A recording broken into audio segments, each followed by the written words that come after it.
Assalamu alaikum, good morning. 10th class today in biology we will continue chapter number 16, Man and His Environment. Our today's topic is interactions in ecosystems. It is present on page number 122 to 125. It is the last topic of your chapter number 16. Question 5 is write a note on competition, predation and semiosis. Okay, you have to write down on all three these interactions. When we are talking about interactions in ecosystem, interactions mean कि एक दूसरे के साथ कैसे interact कर रहे हैं किसी भी इकोसिस्टम में. हमने इकोसिस्टम क्या बात किया था? इकोसिस्टम वो सारा पार्ट है या आपके पास सिस्टम है जिसमें आपके तमाम के तमाम वहाँ पे लिविंग और नॉन लिविंग ऑर्गेनिजम्स प्रेजेंट हैं और एक दूसरे के साथ इंटरेक्ट कर रहे होते हैं. हर इकोसिस्टम में डिफरेंट टाइप की इंटरेक्शंस होती हैं. मोस्टली जो इंटरेक्शंस होती हैं वो एक होती है इंट्रा स्पेसिफिक इंटरेक्शन, दूसरी होती है इंटर स्पेसिफिक इंटरेक्शन. जब इंट्रा स्पेसिफिक इंटरेक्शन की हम बात करते हैं तो that means we are talking about same species. ठीक है, जब सेम स्पीशीज़ के दरमियान कोई कंपटीशन होता है या कोई भी जो उनका इंट्रैक्शन होता है उसको हम इंट्रा स्पेसिफिक इंट्रैक्शन कहते हैं.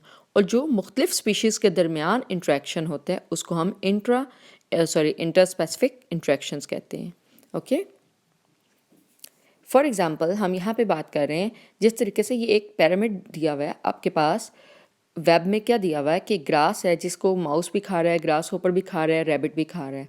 ठीक है, रैबिट को जो है आगे आपके पास हॉक खा रहा है, इसी तरह ग्रास होपर को लिजर्ड खा रहा है, स्नेक खा रहा है माउस को और स्नेक को हॉक खा रहा है. तो ये एक रिलेशनशिप है. अब इंट्रैक्शन से क्या मतलब है कि रैबिट को स्नेक ने खा लिया, ये इसका इंट्रैक्शन रैबिट के साथ है. ठीक है, माउस के साथ है. इसी तरह रैबिट ने ग्रास खा लिया तो रैबिट का इंट्रैक्शन ग्रास के साथ है और रैबिट को हॉक ने खा लिया तो इन दोनों का आपस में इंट्रैक्शन है. तो ये आपके जो आपके पास डिफरेंट स्पीशीज़ के दरमियान इंट्रैक्शंस हैं हम उसको एक्सप्लेन कर रहे हैं. ठीक है, अब जब हम बात करते हैं कि इंट्रैक्शंस किस तरह की होती हैं तो मोस्टली जितने भी लिविंग ऑर्गेनिजम्स हैं उनमें जो इंट्रैक्शंस हैं वो 3 मेन टाइप्स की हो सकती हैं.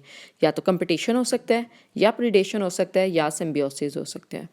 ठीक है, कंपटीशन की अगर हम बात करें तो कंपटीशन से मतलब ये है कि जिस इन्वायरमेंट में वो सारे रह रहे हैं उस इन्वायरमेंट में एक दूसरे के साथ जो कंपटीशन है किसी भी रिसोर्स को यूटिलाइज़ करने का.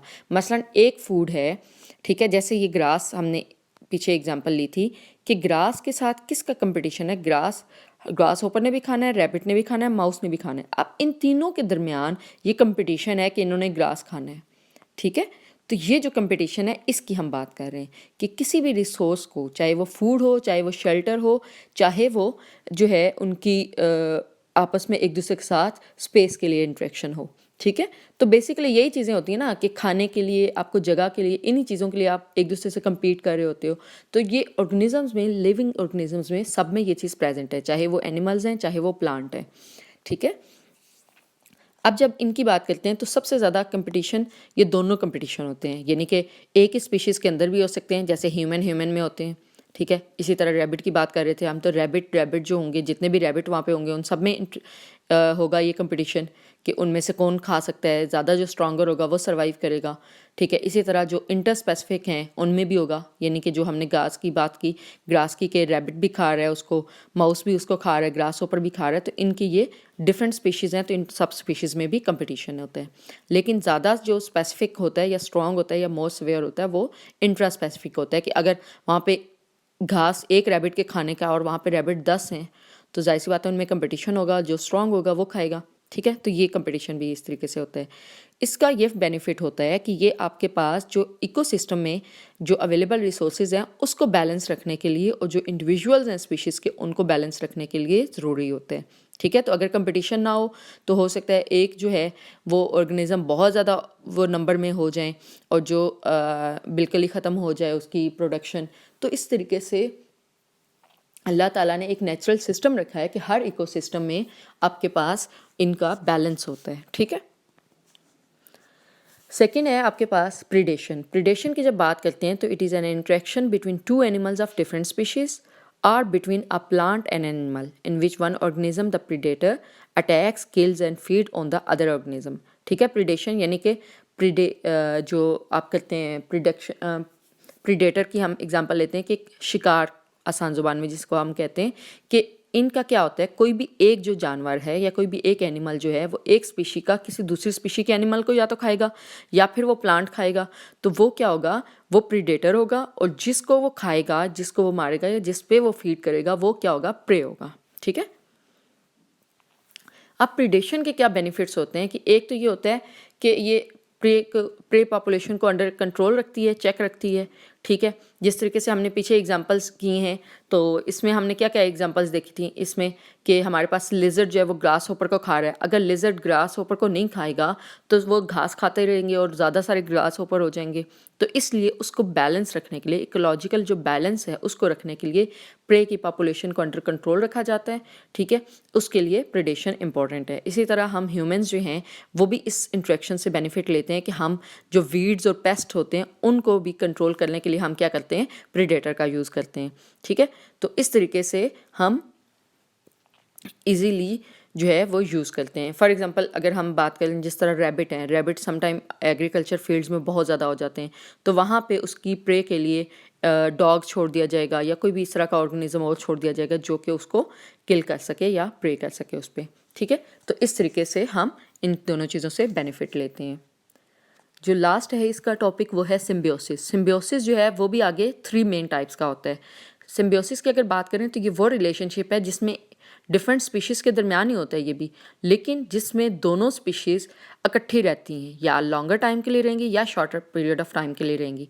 व्हाट इट मीन कि दोनों के साथ इंट्रैक्शन कॉन्टीन्यूसली रहेगा। ठीक है। जो पिछली हमने बात की थी फर्स्ट में, कंपटीशन में क्या था, वो एक दूसरे से compete कर रहे थे, एक दूसरे पे डिपेंडेंट नहीं थे, अलग रिसोर्सेज के लिए एक दूसरे से मुकाबला कर रहे थे। सेकंड में हमने ये कहा कि एक जो है वो दूसरे को खा रहा है, दूसरे को किल करके अपनी फूड ले रहा है क्योंकि वो प्रीडेटर था।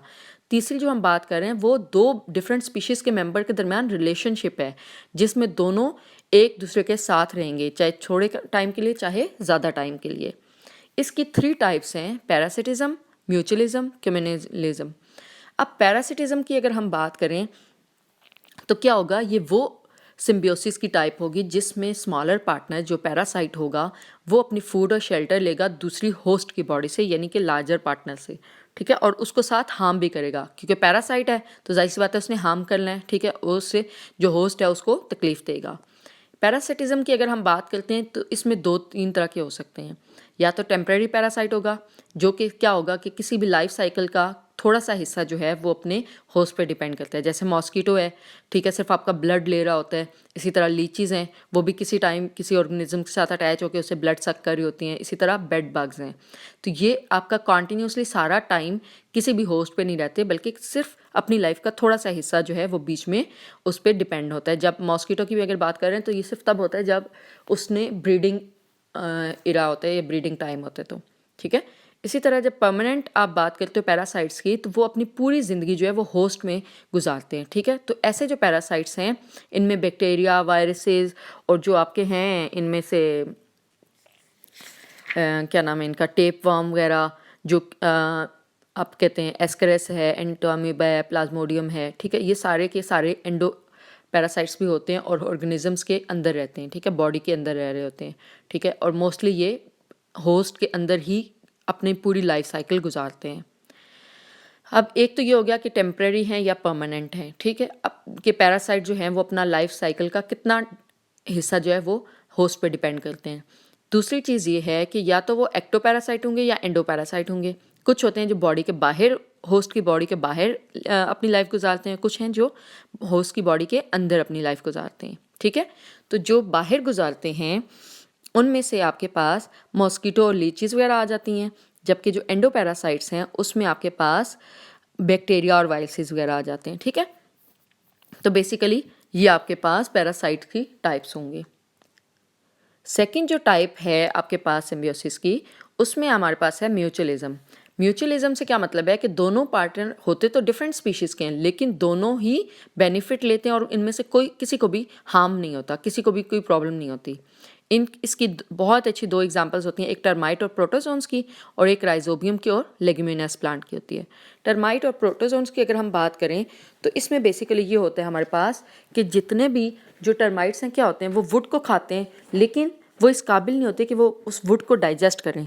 तो उनकी डाइजेशन के लिए उनकी गट में प्रेजेंट होते हैं प्रोटोजोन्स, ठीक है, जो स्मॉल ऑर्गेनिजम्स होते हैं, और वो क्या करते हैं, वो इसको डाइजेस्ट करते हैं। जो फूड वो खा रहा होता है उसको, वुड को डाइजेस्ट करते हैं। तो इस तरीके से वो वहाँ पे लिविंग भी हैं और अपनी फूड भी उससे ले रहे होते हैं। इसी तरह जो हमारे पास नाइट्रोजन फिक्सिंग राइजोबियम बैक्टीरियाज हैं, जो हमने प्रीवियस लेक्चर में नाइट्रोजन का पढ़ा था ना कि उसमें साइकिल में, तो उसमें हमने राइजोबियम की बात की थी कि वो नाइट्रोजन फिक्स करते हैं। तो वो प्रेजेंट होते हैं जो लेग्यूमिनस प्लांट होते हैं उनकी रूट्स में, ठीक है। जब वो उनकी रूट्स में प्रेजेंट होते हैं तो वो उनको क्या करते हैं, वहीं पे रहते हैं और फूड प्रोवाइड करते हैं। बैक्टीरिया जो है वो क्या कर रहा है, फूड और शेल्टर ले रहा है इन रूट से, और उसकी रिटर्न में वो क्या कर रहा है, उसे नाइट्रोजन फिक्स करके दे रहा है प्लांट को, जो कि उसकी ग्रोथ के लिए इंपॉर्टेंट होती है। ओके,